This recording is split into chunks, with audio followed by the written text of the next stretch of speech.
자, 소급표 금지 원칙 위반이 아닌 판례를 봅니다. 자, 1번. 자, 대법원 양형위원회 양형 기준은 법적 구속력을 가지지 아니하고 했는데요. 여기서 양형기 순서 한번 주시고. 자, 양형 기준은 자, 끄집어냅니다. 우리가 앞에서 배웠던 형식적 의미의 이 법률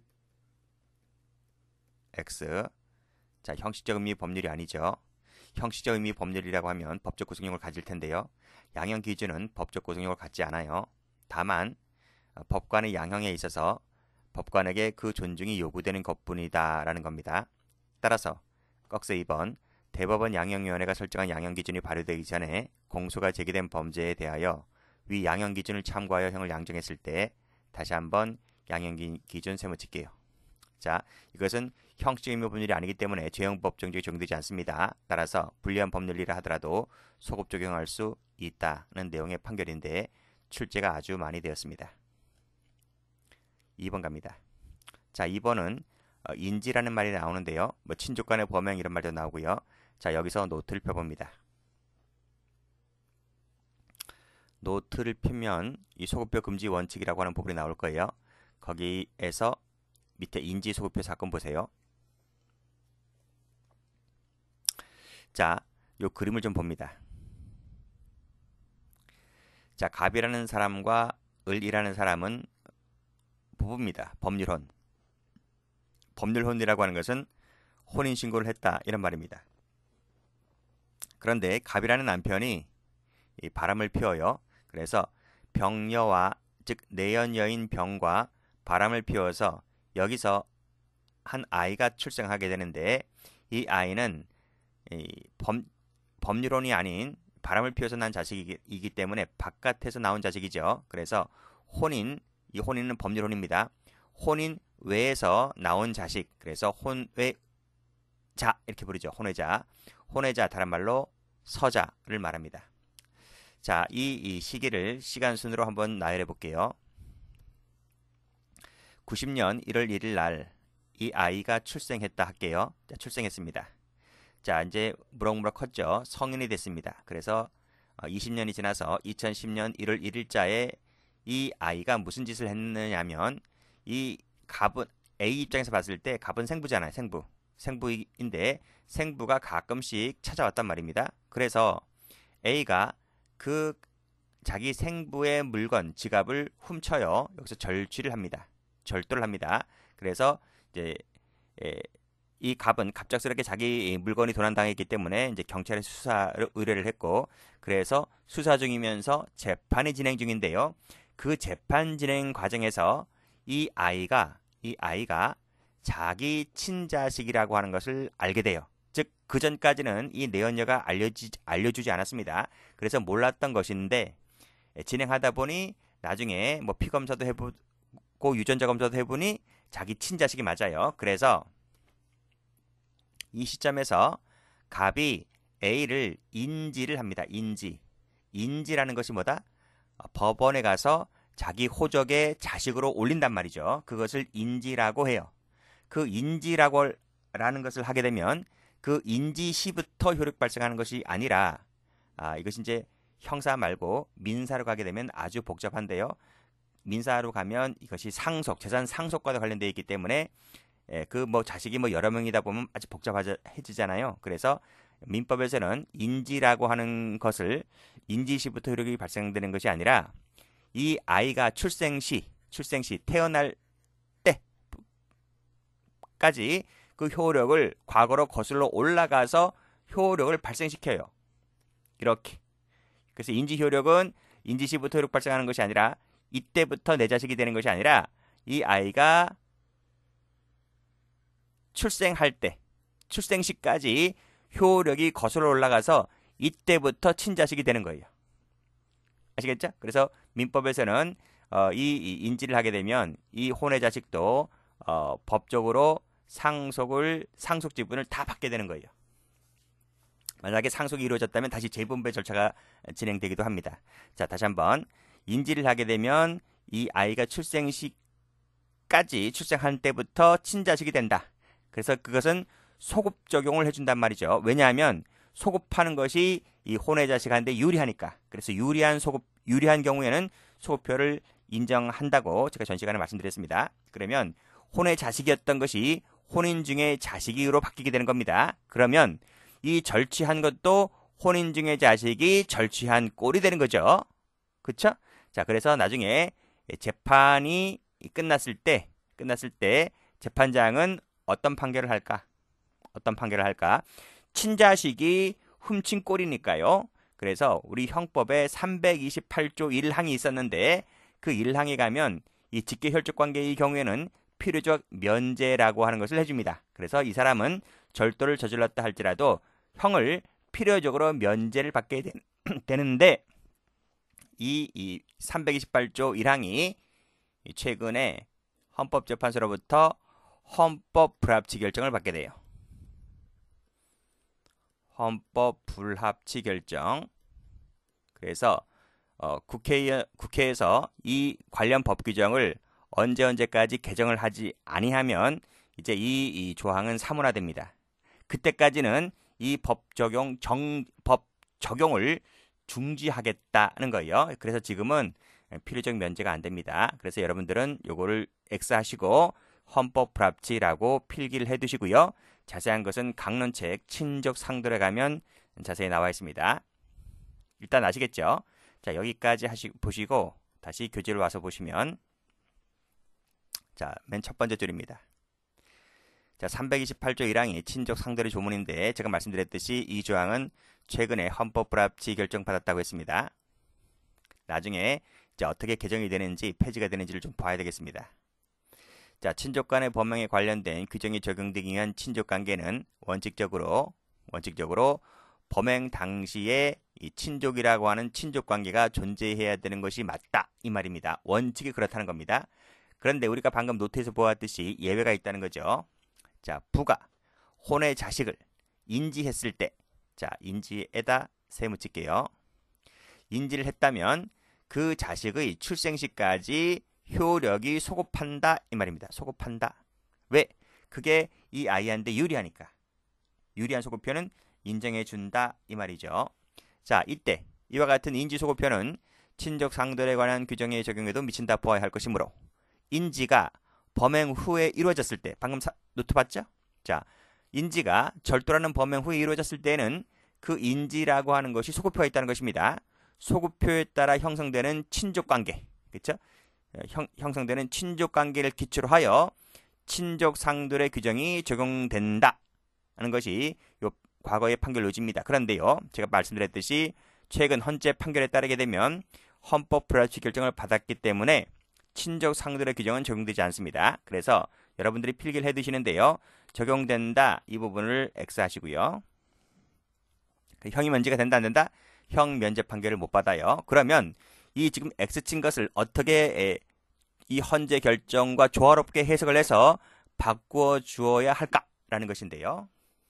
지금 현재로서는 적용된다고 하면 틀립니다. 앞에 부분은 그대로 써주면서 마지막에 적용된다 하면 틀려요. 그러면 어떻게 바꾸어야 할까?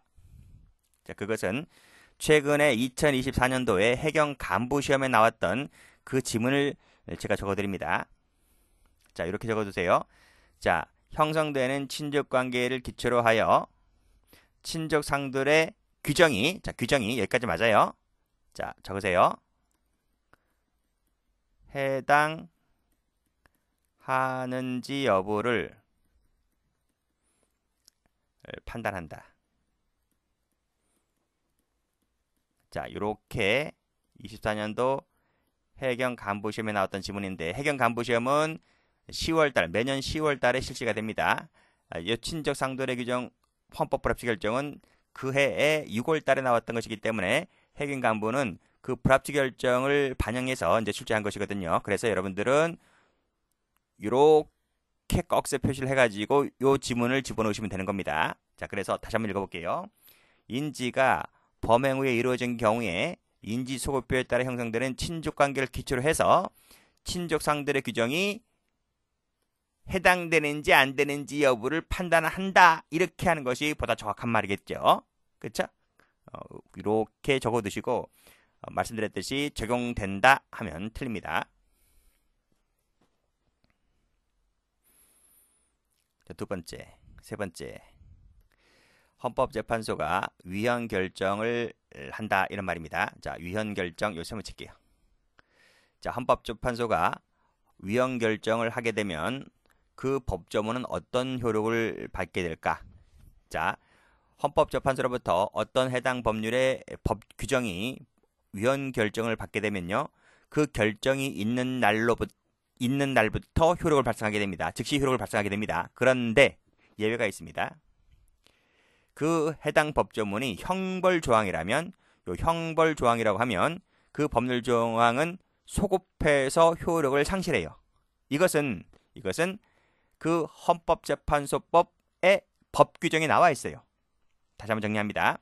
헌법재판소로부터 위헌 결정을 받게 되면 위헌 결정이 있는 때부터 효력 발생하는 것이 맞는데, 다만 해당 법률이 형벌 규정이라고 한다면 소급표를 인정한다.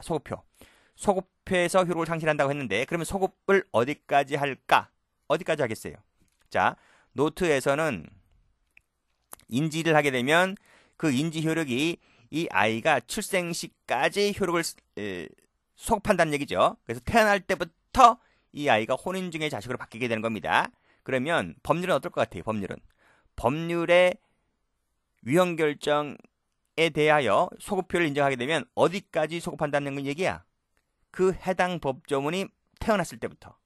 그러니까 처음부터 해당 법조문이 만들어진 때 그때까지 소급해서 과거로 거슬러 올라가서 효력을 상실시키니까 그 해당 법조문은 처음부터 태어나지 않았었던 것과 같은 꼴이 되는 거지. 그쵸? 그러니까 그 법조문은 처음부터 없었던 거나 마찬가지인 거예요. 자, 그래서 법원이 그 해당되는 법조문에 대해서 판결할 때에는 그 법조문은 처음부터 태어나지 않았던 것이 되는 것이기 때문에 법원은 무슨 판결 때린다? 무죄 판결 때린다 이 말입니다. 무죄 동그라미. 면서가 아닙니다. 여러분들은 필기하세요. 면서 판결. 이게 나와 있네. 나와 있죠? 면서 판결 하면 틀려요. 면서가 아니라 무죄입니다. 면서는 뭐죠? 면서는 우리 형사법 배우지만 법률이 일정 시까지 효력을 발생했다가 효력을 잃게 되면 그 즉시 그때부터 효력이 없어지는 거죠. 그렇죠? 그러니까 법률의 변경이나 개정으로 인해서 그때부터 효력을 상실하게 되는 것이지만, 무죄라고 하는 것은 처음부터 해당 법조문은 효력이 없었던 태어나지 않았던 것이 되는 것이기 때문에 근거 법률 자체가 없었던 것이 되는 것이므로 면소가 아닌 무죄가 되는 겁니다. 그래서 시험 문제는 무죄냐 면소냐 이렇게 바꿔서 많이 냅니다. 자, 그 다음은 똑같아요. 자, 헌법 불합치 결정은 본질적으로 위헌 결정이라고 했습니다. 이거 나와 있네요. 위헌 결정이라고요. 위헌 결정이기 때문에 따라서 해당 형벌 조항에 대하여 위헌 결정이 있을 때에는 위에서 보았던 것처럼 소급하여 효력을 상실시키는 것이기 때문에 당해 법원은 그 법조문은 처음부터 태어난 것이 아닌 것이나 마찬가지이므로 따라서 해당 법원은 무죄를 선고한다 이 말입니다. 무죄. 면서하면 틀려요. 중요한 것은 무죄라는 단어가 중요한 겁니다. 색깔, 여기 색깔. 자, 그 밑에 똑같아요. 자, 여기도 위헌 결정이죠. 여기도 위헌 결정이죠. 그쵸? 그리고 무죄 동그라미, 무죄 동그라미. 됐습니까? 자, 그 다음도 똑같아요. 여기 보시면 위헌 결정이죠. 여기 무죄죠. 자, 그 밑에도 쭉 내려와서 여기 위헌 결정이죠.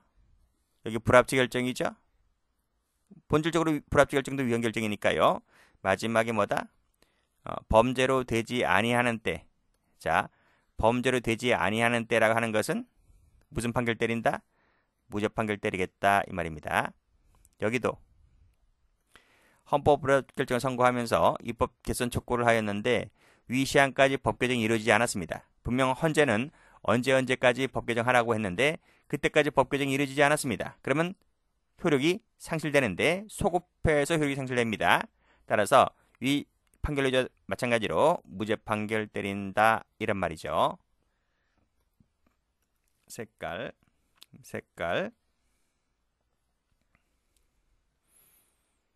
여기 색깔. 자, 됐습니까? 아직 안 끝났습니다. 자, 7번 갑니다. 무죄를 선고해야 된다. 끊으시고. 나아가 재심이 개시된 사건에서 형벌에 관련된 법령이 재심 판결 당시에 이 법령이 폐지가 됐습니다. 그때는 어떻게 할 거냐? 이 법이 재심 판결 하려다 보니 법이 없대. 어디 갔냐 물어보니까 폐지가 됐대. 이렇게 하는 거죠. 자, 보세요. 밑에 간통 나오지만 어떤 거로 할까요?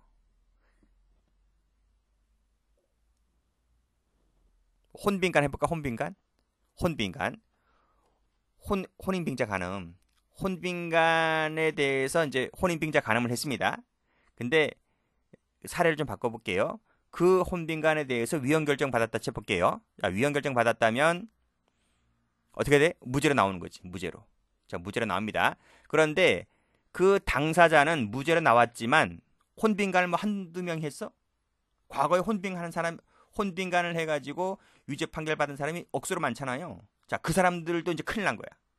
그렇지? 야, 저 사람이 혼빈간 했는데 법원으로부터 위헌 결정 받아서 무죄 판결 받았대. 그럼 나는 유죄잖아. 나는 과거에 유죄를 받았잖아. 그쵸? 그래서 나도 안 되겠다 싶으니까 재심을 신청한 거야. 재심을 신청했는데 재심 신청해서 받아들여져서 재심 판결 하려다 보니까 그 혼빈간 법이 옛날에 폐지가 됐어. 그쵸? 폐지가 됐죠? 폐지가 되었을 때는 그 폐지가 당초부터 없었던 거나 마찬가지잖아. 그쵸? 그러니까 그때도 무슨 판결 때린다? 그때도 똑같이 무죄 판결 때린다 이 말입니다. 다시 한번. 재심이 개시된 사건에서 형벌 법령이 재심 판결을 하려다 보니까 진짜 폐지가 되었대. 그치? 폐지가 되었대 라고 할 때는 역시 이때도 그 원심 재심 판결 법원은 이 피고인에 대하여 무슨 판결 때린다? 똑같이 무죄 판결 때린다 이 말입니다. 그래서 면소 판결 때린다 하면 틀려요. 됐어요? 자, 시험 나왔고요. 자, 비교되는 판례가 요겁니다. 자, 간통죄도 마찬가지입니다. 간통죄. 자, 간통죄로 이 친구가 유죄 판결 나왔습니다. 유죄 판결 나왔습니다. 자, 그런데 이 간통죄가 헌법재판소로부터 합헌 결정을 받아요. 합헌 결정 한두 번 받은 게 아닙니다. 간통죄가 왜 다른 나라들은 간통죄를 처벌하지 않는 나라들도 많았잖아요. 근데 간통죄로 처벌받은 사람들이 뭐 역사가 엄청나게 많잖아요. 옛날에 뭐 연예인들 뭐 장난 아니었습니다. 그렇죠? 자, 그래서 근데 그 간통죄가 좀 불합리하다 보니까 이 피고인들이 자꾸 헌법재판소로부터 들이민 거야, 이게. 이 법률 위헌 법률이다. 자꾸 들어밀었는데 그때마다 헌재는 합헌 결정을 계속 때렸습니다. 자, 그러다가 시간이 많이 지났고 세대가 바뀌었어요. 환경이 바뀌었고 그래서 2015년에 한 번 더 들이밀었어요. 다른 사람이. 이거 문제가 있다. 그래서 다시 한번 헌법재판소로 이 간통죄 조문이 올라갔는데 그때 이 헌법재판소가 간통죄 그렇게 두들겨도 안 나오던 위헌 판결이 이때 위헌 판결이 나옵니다.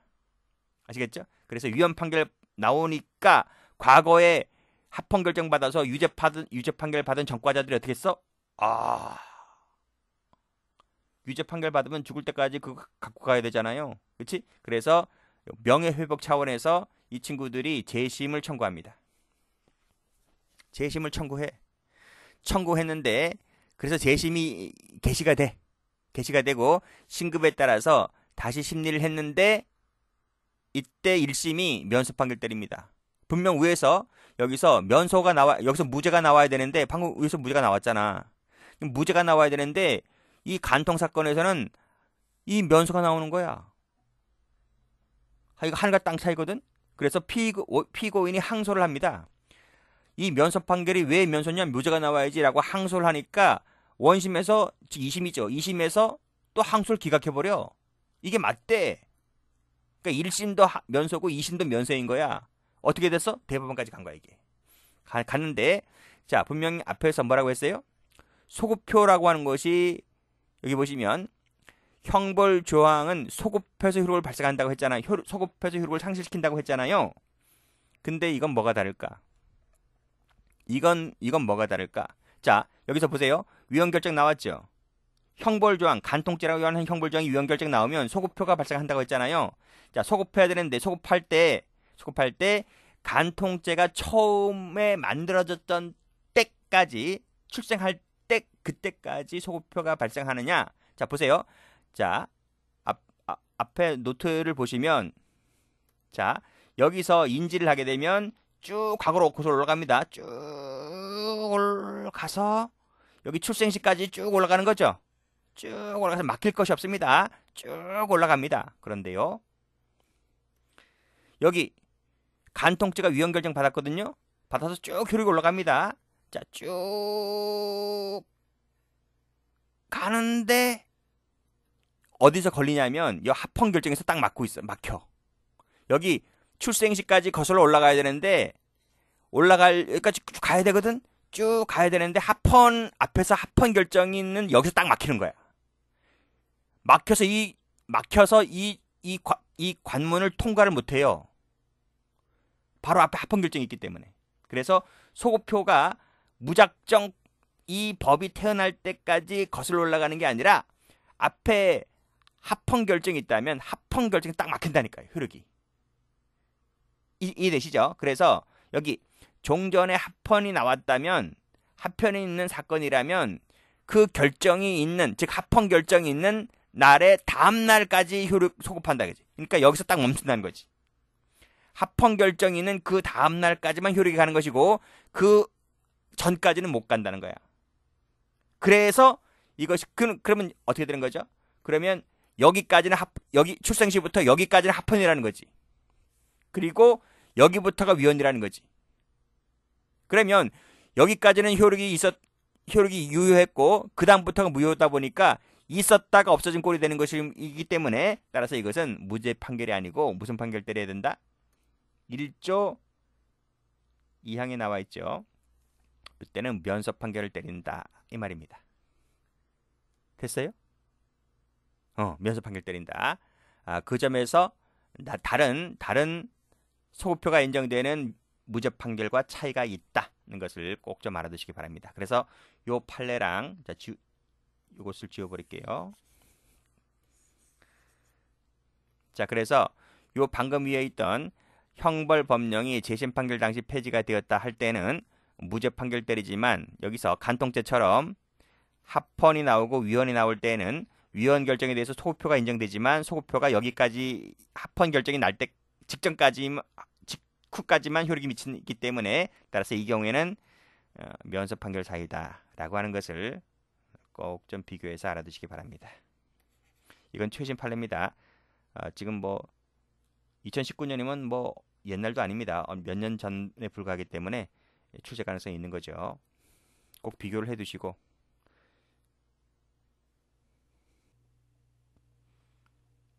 자, 다음 판례입니다.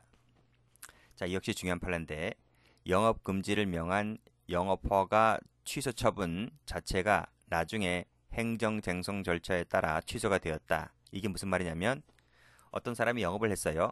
근데 구청으로부터 영업을 금지하는 영업허가 취소 처분이 내려진 거예요. 진짜 억울해요. 억울한데 내 얘기는 하나도 안 들어주고 일방적으로 영업허가 취소 처분 내려진 겁니다. 그럼 난 어떻게 해요? 바꾸면 죽어야죠. 단골 다 떨어져 나가지.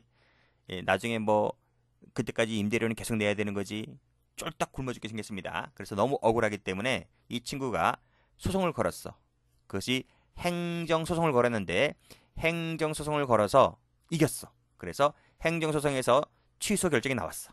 자, 행정쟁송을 걸었고 여기서 취소 결정이 나왔다. 무슨 취소? 영업허가 취소 처분 자체가 부당하다는 취소 처분. 이것의 취소에 취소를 한 겁니다. 그렇죠? 그러면 이 취소는 법원으로부터 취소 결정이 나온 것은 그 취소 결정이 나온 때부터 효력을 발생시켜 줍니까? 아니면 과거로 거슬러 올라가서 영업허가 취소 처분 자체를 효력을 상실시켜 줍니까? 제가 뭐라 그랬어요? 피고인에게 유리한 소급효는 효력을 인정을 해준다고요. 그래서 자, 이 취소 결정은 그 처분시라고 하는 것은 영업허가 취소 처분, 요 처분을 말하는 겁니다. 처분 시까지 효력을 소급하여 효력을 상실시켜 주는 것이기 때문에, 따라서 이 갑이라는 친구가 영업허가, 구청으로부터 영업허가 취소 처분이 나오고 밥 굶어 죽을 수는 없으니까 소송할 때까지 계속 영업행위를 해왔단 말이죠. 그 영업행위는 무허가 영업이 된다 안 된다? 무허가 영업이 안 된다는 것입니다. 왜냐하면 소급해서 효력이 상실되었기 때문에. 무허가 영업이라고 하면 틀립니다. 자, 그 밑에도 취지가 똑같아요. 자, 여기는 영업행위지만 여기는 운전면허입니다. 자, 피고인이 자동차 운전면허 취소 처분을 받았습니다. 진짜 억울합니다. 내 얘기 안 들어주는 거예요. 그래서 이 운전자가 소송을 겁니다. 똑같이 행정쟁송 절차에 따라 이 면허 취소 처분이 부당하다고 하여 그 면허 취소 처분을 취소시켜줍니다. 그러면 역시 이 위에 있는 판례와 똑같이 그 취소 처분이 있을 때까지 효력을 소급해서 상실시켜줍니다. 그러면 내가 이 운전면허 취소 처분을 받고 나서 소송에서 이 판결이 나올 때까지 나는 계속 운전을 해왔거든요. 그치? 해왔다 이 말입니다. 그러면 그 운전행위는, 그 운전면허 취소 처분은 처음부터 복종할 의무가 애당초 없었기 때문에 나는 계속 운전을 해왔다 하더라도 무면허 운전이다 아니다? 무면허 운전이 아니다 이런 말입니다. 그래서 이렇게 필기 한번 해보세요.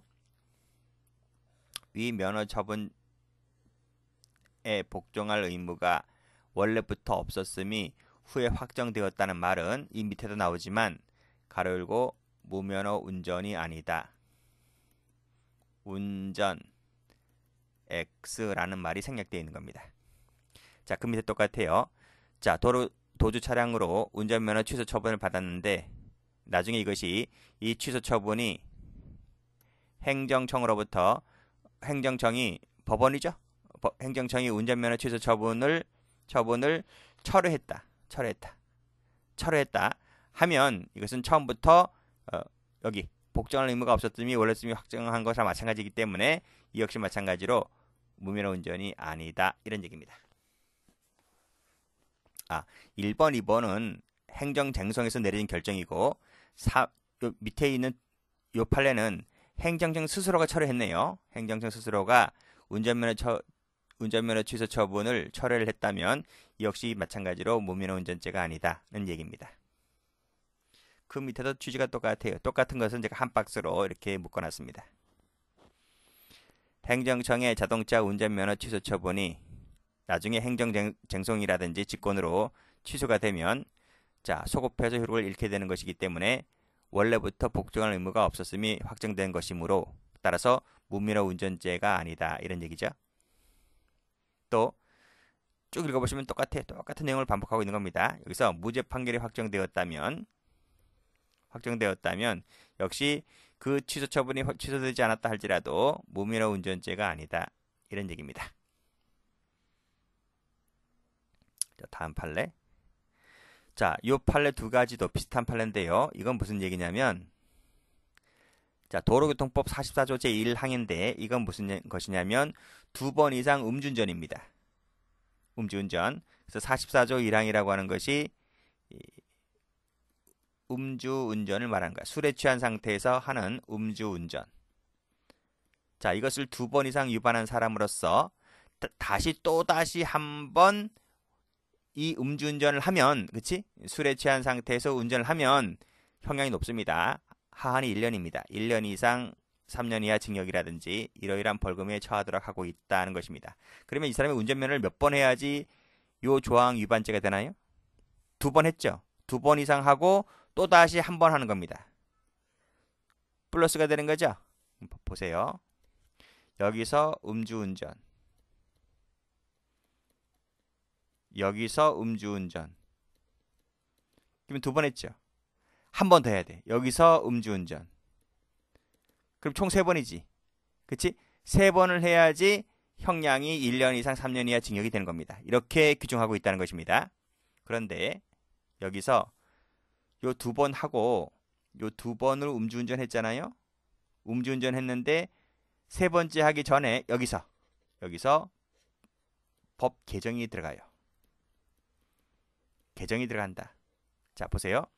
자, 방금 정하고 있는 도로교통법에서 말하는 2번 이상 위반한 것에, 여기죠? 여기 2번 이상 위반한 것에 개정법, 개정된 법이 시행되기 전에 행한 음주운전 전과까지 포함하는 것으로 해석하는 것, 그치? 하는 것은 불소급 원칙, 일사부재리 원칙에 위배되지를 않는다, 이런 말입니다. 그러니까 이걸 포함시켜도 된다, 이런 말이죠. 무슨 뜻이냐면 여기서 법 개정이 이루어졌잖아요. 법 개정이 이루어지고 나서 한 번 음주운전을 했잖아요. 근데 법 개정이 이루어지기 전에 2번을 한 적이 더 있단 말입니다. 그러면 개정 후에는 한 번 했고 개정 전에는 2번 했다면 합치면 몇 번? 합치면 3번이 되는 거잖아요. 3번. 여기 나와 있는 것처럼 2번 플러스 1번이 되는 거죠. 그러니까 여기 도로교통법 148조 2 1항 제1호를 충족시하는 거지. 그래서 법 개정이 되고 나면 법 개정부터 3번이 아니라 법 개정 전에 2번 있다면 그 2번까지 합산해서 총 3번이면 된다 라고 하는 것이 요 판례입니다. 따라서 법 개정되고 나서 과거의 2번을 소급해서 효력을 요 2번까지도 요 법 개정 이후에 포함시키는 것은 불소급 원칙에 위반되지를 않는다. 위반된다 하면 틀립니다. 자, 그 밑에 똑같아요. 2번 이상 위반한 사람이, 이 조항이 바로 이겁니다. 음주운전죄 위반으로 2번 이상 위반한 사람이 개정된 도로교통법이 시행된 그 이전에 위반한 전과까지 포함시킨다고요. 포함시킨다 하더라도 이것은 불리한 불소급 원칙에 위반되지를 않는다는 내용의 판결인데 요 각각 별표를 보시게 되면 출제된 적이 있습니다. 됐습니다.